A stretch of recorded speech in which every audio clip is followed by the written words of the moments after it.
Ici, la voix de l'Amérique.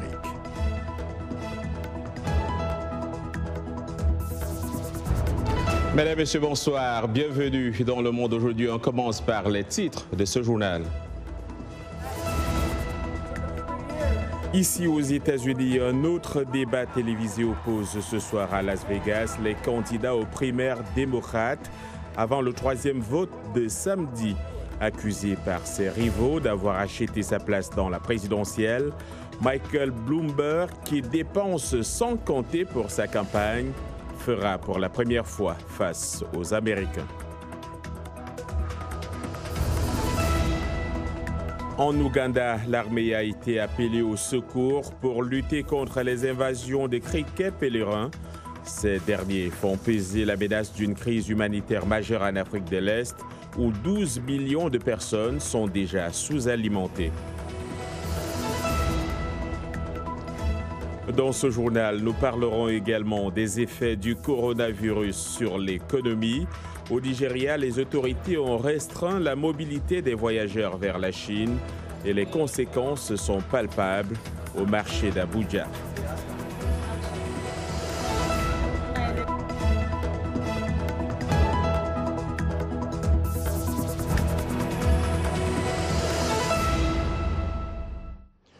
Bonsoir. Présidentielle américaine de 2020, les candidats à l'investiture du parti d'opposition démocrate s'affrontent dans un autre débat ce mercredi à Las Vegas, dans le Nevada. Grâce à sa percée dans les sondages d'opinion où il vient maintenant en deuxième position, l'ancien maire de New York, Michael Bloomberg, sera de la partie. L'État tient ce samedi le troisième vote des primaires démocrates dont le but est de choisir l'adversaire du républicain Donald Trump pour le scrutin du 3 novembre prochain. Sans plus tarder, nous retrouvons tout de suite Philippe Rauter, reporter international à l'agence Associated Press. Philippe, bonsoir et merci d'être avec nous. Bonsoir, merci à vous. Alors, que représente le Nevada dans ces primaires démocrates? Alors, le Nevada, c'est le troisième État qui tient ses primaires après l'Iowa d'abord, avec pas nécessairement une victoire, plutôt un résultat à égalité entre Pete Buttigieg et le sénateur Bernie Sanders. Après l'Iowa, on a eu le New Hampshire avec une victoire assez claire de Bernie Sanders. Maintenant, donc, un troisième État avec un électorat très différent. Les deux premiers États, c'était un électorat très blanc. Voici maintenant un État dans l'ouest du pays avec des minorités très importantes, des minorités hispaniques et afro-américaines qui vont probablement faire la différence. C'est au moins l'espoir de l'ex-vice-président Joe Biden, qui était le favori dans les sondages jusqu'à il y a seulement quelques jours. Lui, il veut s'appuyer sur ses votes des minorités aux États-Unis pour pouvoir gagner ici au Nevada. Ensuite, la semaine prochaine, dans la Caroline du Sud aussi, pour ensuite devenir le candidat pour le Parti démocrate à la présidentielle en novembre 2020. Ce sera difficile pour lui.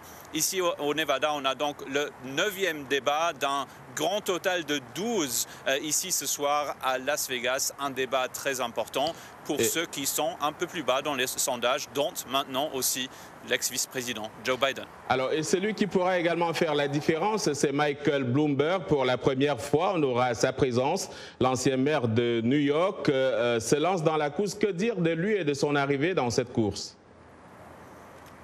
Alors, je peux déjà vous dire l'opinion de deux des autres candidats, ceux qui représentent plutôt l'aile gauche du Parti démocrate. Ce sont les sénateurs Bernie Sanders et Elizabeth Warren. Selon eux, Michael Bloomberg, l'ex-maire de la ville de New York, essaye d'acheter la présidence des États-Unis. Et d'une certaine manière, bien sûr, c'est vrai, il a déjà dépensé 400 millions de dollars, notamment pour des publicités télévisées. C'est un candidat qui n'a pas fait beaucoup de campagnes, qui n'a pas fait beaucoup de rencontres avec des électeurs et qui a totalement ignoré les 4 premiers États qui ont ou qui vont voter: l'Iowa, le New Hampshire, ensuite le Nevada ici où il n'a pas fait campagne non plus, et ensuite la Caroline du Sud la semaine prochaine. Mike Bloomberg s'est concentré totalement sur le Super Tuesday. C'est le 3 mars, c'est le jour l'heure où 14 États américains vont voter. Lui, il veut gagner, il veut une victoire importante ce jour-là pour devenir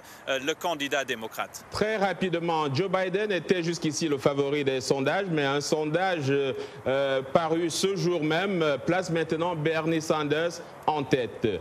Parlez-nous de ces sondages. Oui, c'est une surprise assez importante avec le sénateur Bernie Sanders avec un avantage très important de plus de 10% par rapport aux concurrents et avec une chute très importante dans cette enquête du Washington Post et de la chaîne télévisée ABC qui montre que Joe Biden n'a que 16% du vote en ce moment au niveau national. C'est une différence très très grande par rapport aux semaines dernières. Merci beaucoup Philippe Crotteux, journaliste donc à l'agence Associated Press. Merci pour ces explications. On l'évoquait donc à l'instant, le milliardaire et ancien maire de New York, Michael Bloomberg, rentre en scène ce soir dans le débat télévisé à Las Vegas.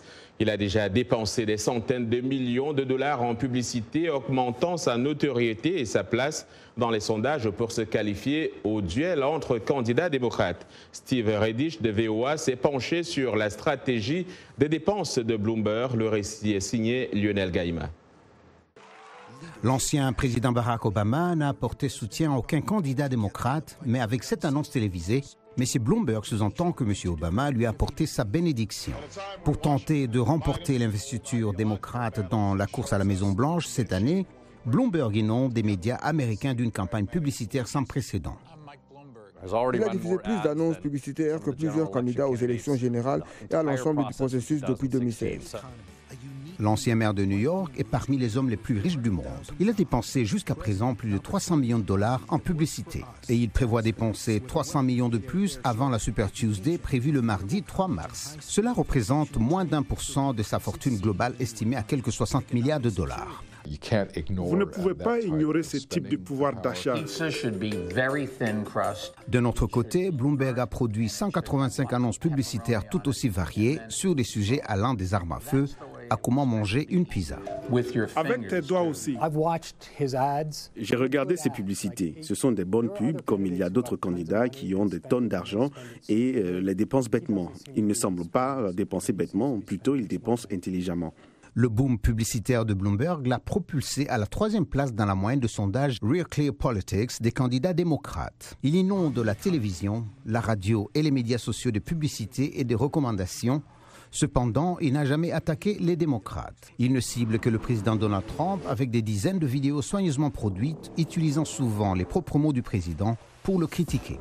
Bloomberg promet de poursuivre sa campagne contre Donald Trump, même s'il ne remporte pas la nomination du Parti démocrate pour la présidentielle cette année. D'importantes manœuvres militaires annuelles se poursuivent dans le centre-ouest de la Mauritanie sous commandement américain en présence de quelques 1600 soldats de pays africains et occidentaux. L'exercice Flintlock est organisé depuis 2005 par AFRICOM, le commandement des États-Unis pour l'Afrique. Son but est de renforcer la capacité des principaux pays partenaires de la région à lutter contre les organisations extrémistes violentes, à protéger leurs frontières et à assurer la sécurité de leur population. Cette édition intervient alors qu'une réduction des forces américaines en Afrique est actuellement à l'examen à Washington et que l'armée américaine parle de risque d'extension des menaces terroristes. En RCA, 4 fonctionnaires internationaux de la MINUSCA sont sommés de quitter le territoire dans un délai d'1 semaine. Ultimatum lancé par le gouvernement dans une correspondance adressée à la mission onusienne. Ils occupaient jusque-là de hautes fonctions aux affaires politiques de la MINUSCA et à la coordination du 3e arrondissement de Bangui. Ils sont accusés d'avoir envenimé la crise, notamment dans le PK5 et dans d'autres régions du pays. Les faits dénoncés sont jugés suffisamment graves par les autorités centrafricaines, selon la chef de la diplomatie centrafricaine, donc Sylvie Paipo, dans sa lettre à la MINUSCA. L'Organisation mondiale de la santé s'est félicitée aujourd'hui au Caire des énormes progrès effectués dans la gestion de l'épidémie de coronavirus depuis son apparition en décembre en Chine.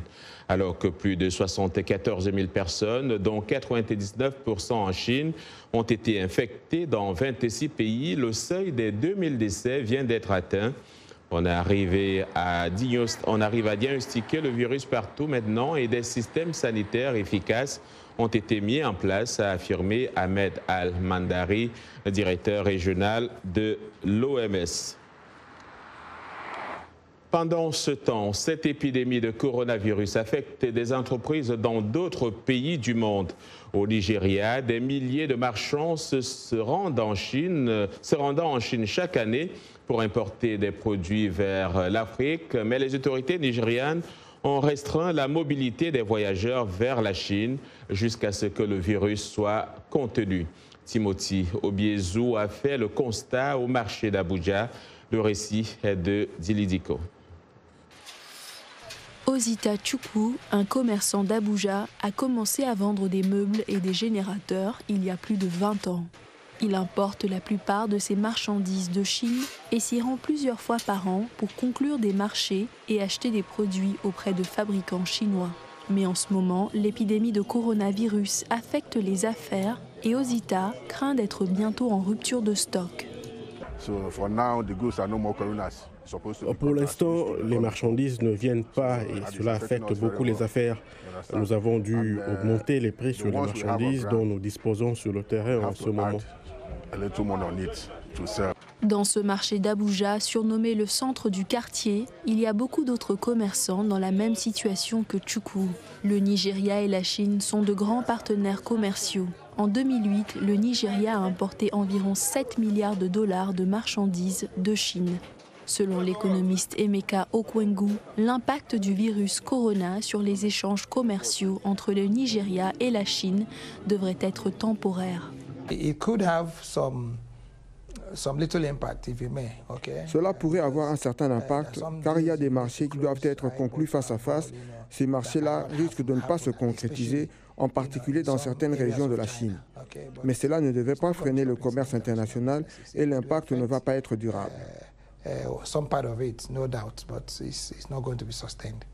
La Chine représente 15% du PIB mondial et de nombreuses économies dont le Nigeria en dépendent.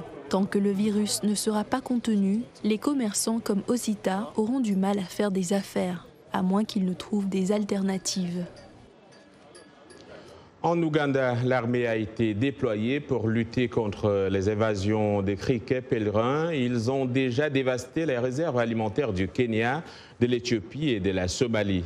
Ils sont arrivés au Soudan du Sud lundi dernier. La crainte d'une crise humanitaire majeure est forte en Afrique de l'Est, où 12 millions de personnes sont déjà sous-alimentées, selon la FAO, l'Agence des Nations Unies pour l'agriculture et l'alimentation. Les agriculteurs ougandais sont très inquiets, comme nous allons le voir dans ce reportage de Halima Atimani, réalisé dans le district d'Otuke, dans le nord-est de l'Ouganda.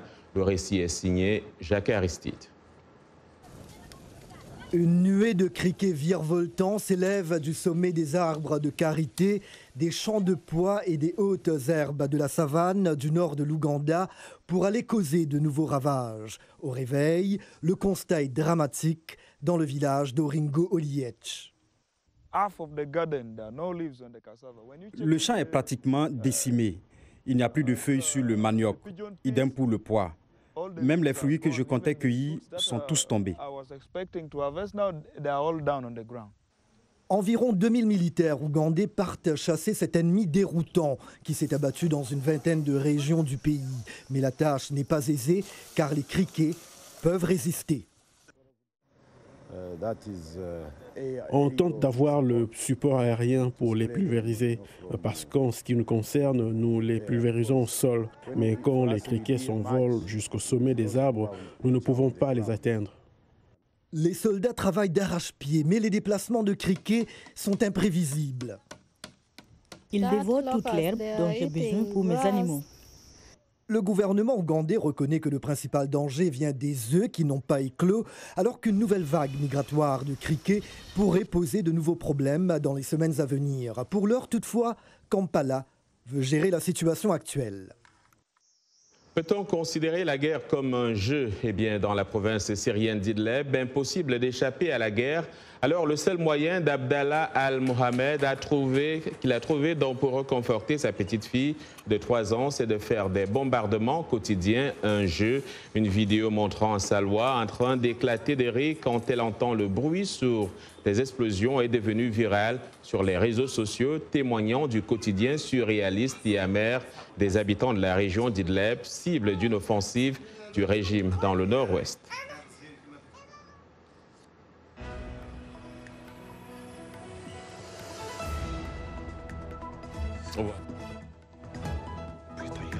Sur VOA Afrique.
Le Monde aujourd'hui sur VOA Afrique. Voici les titres de cette seconde partie de votre journal.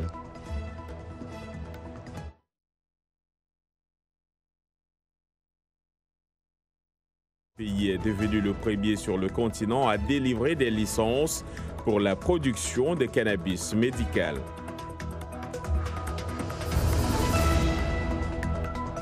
De l'art dans ce journal avec cette exposition qui se tient à Abomey-Calavi, à quelques kilomètres de Cotonou. Les œuvres exposées appartenant aux anciens rois d'Abomey ont été restituées par un collectif d'antiquaires de Saint-Germain-des-Prés à Paris. Du sport dans cette partie magazine, Lewis Hamilton et Lionel Messi, vainqueurs du prix L'Horreur du sportif de l'année. Le champion de Formule 1 et la star du football ont été honorés à Berlin.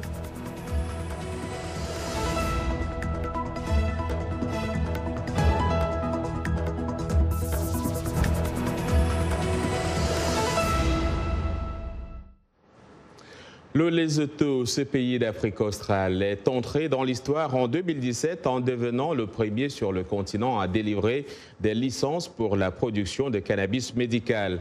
Et plus encore, il est devenu le pionnier dans ce domaine en signant des dizaines de millions de dollars de transactions avec des investisseurs étrangers pour développer l'industrie lucrative de la marijuana et fabriquer des produits complets en Afrique. Anita Powell de VOA a visité l'une des fermes de marijuana médicale du pays sur les collines de Maracabé. Le récit est signé Blanche Sano. Dans les montagnes du Lesotho, une révolution verte se prépare. En effet, la marijuana, qui n'est pas nouvelle dans les habitudes, a toujours été utilisée depuis des siècles pour la médecine et les loisirs. En 2017, le pays est devenu le premier en Afrique à autoriser les producteurs de cannabis médical.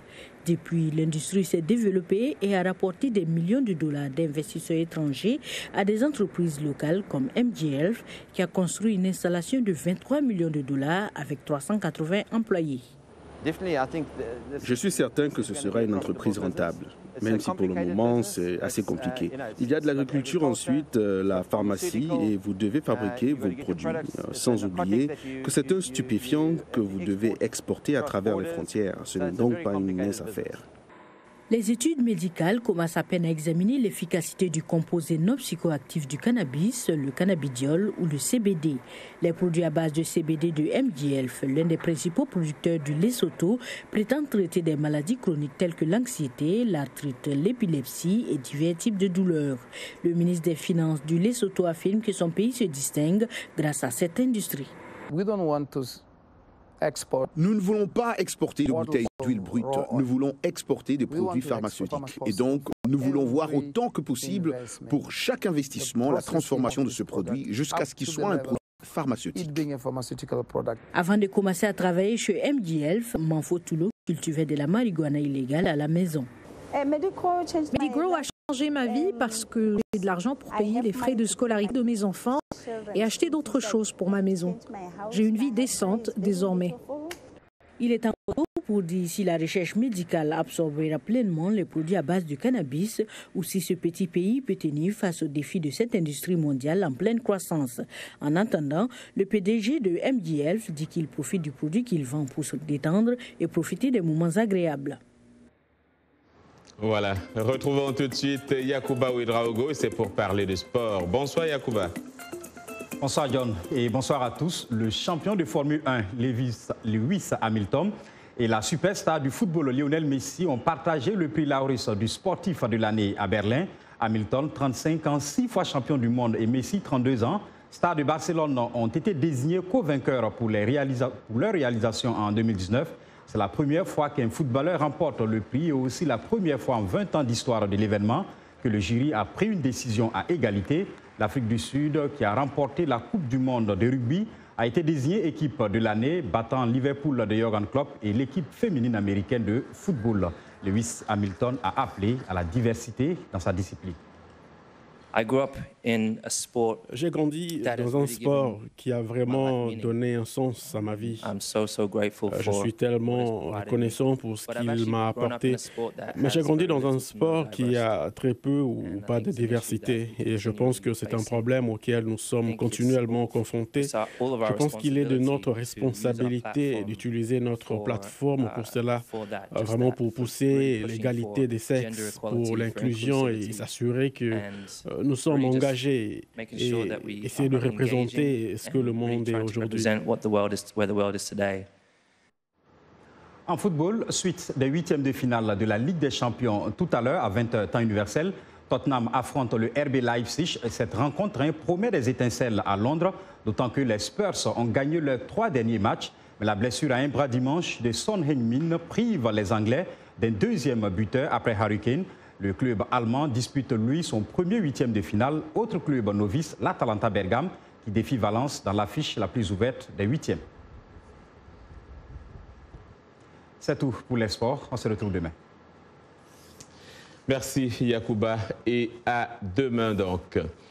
Direction le Bénin, précisément à Bomé-Calavi, à quelques kilomètres de Cotonou, où le petit musée de la Récade expose au public la trentaine d'objets appartenant aux anciens rois d'Abomey, restitués au Bénin le mois dernier par un collectif d'antiquaires du quartier de Saint-Germain-des-Prés à Paris.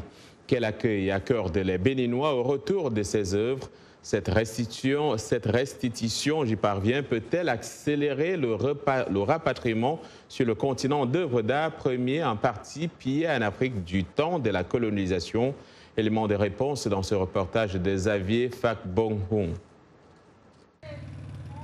Manko, c'est ainsi que l'on nomme en langue fon la récade.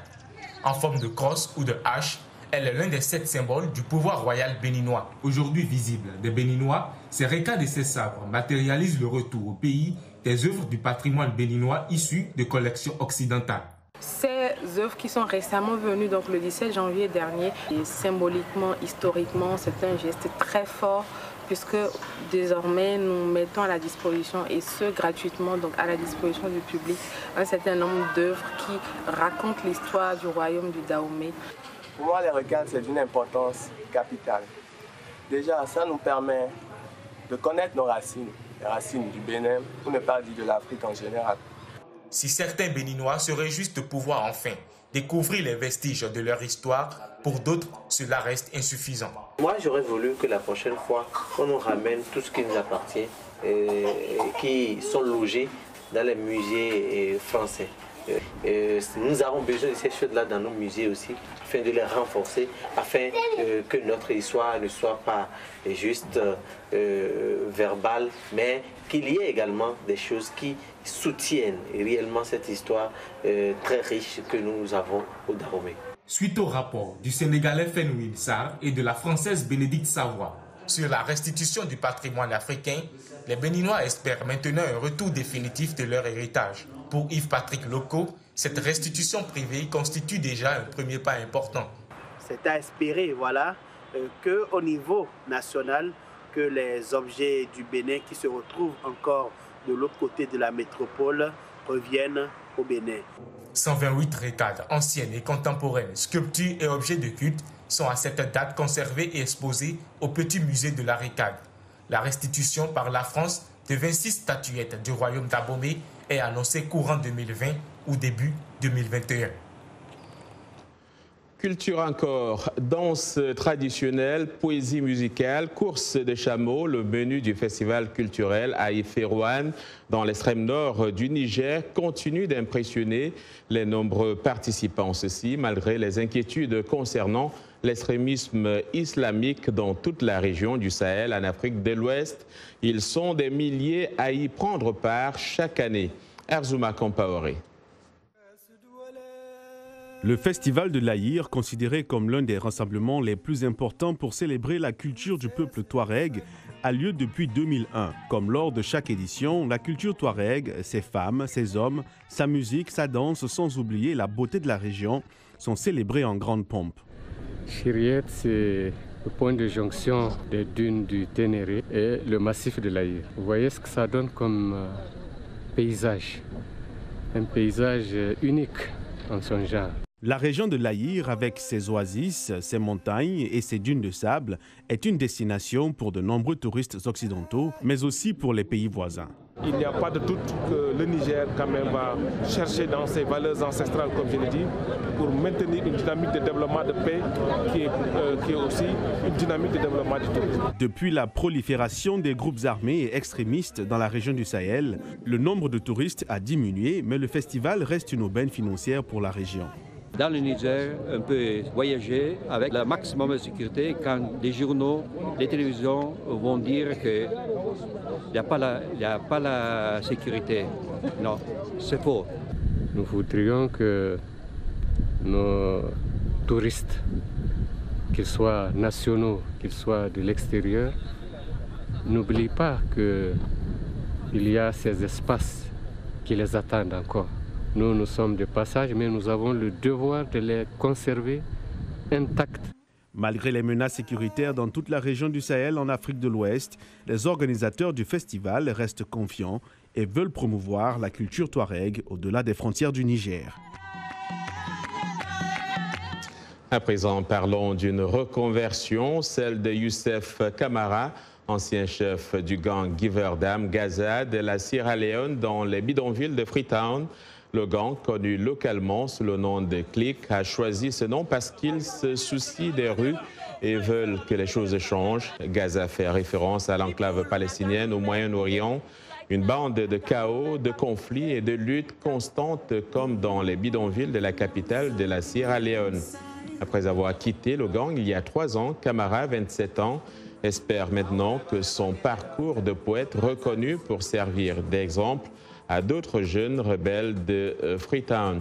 Kamara a été publié dans plusieurs magazines de poésie internationaux et a été invité l'année dernière à participer à la conférence des écrivains africains au Kenya. C'est un revirement spectaculaire pour quelqu'un qui a passé la majorité de sa vie à la tête de Giverdam Gaza, un gang de plusieurs dizaines de membres qu'il a fondé à l'adolescence sur les Odus Land de Freetown. Aujourd'hui, les jeunes dépossédés apprennent à tourner et à monter des documentaires et des clips musicaux. D'autres affichent leurs compétences en écriture, chantent ou s'initient à la production. L'enregistrement de musique.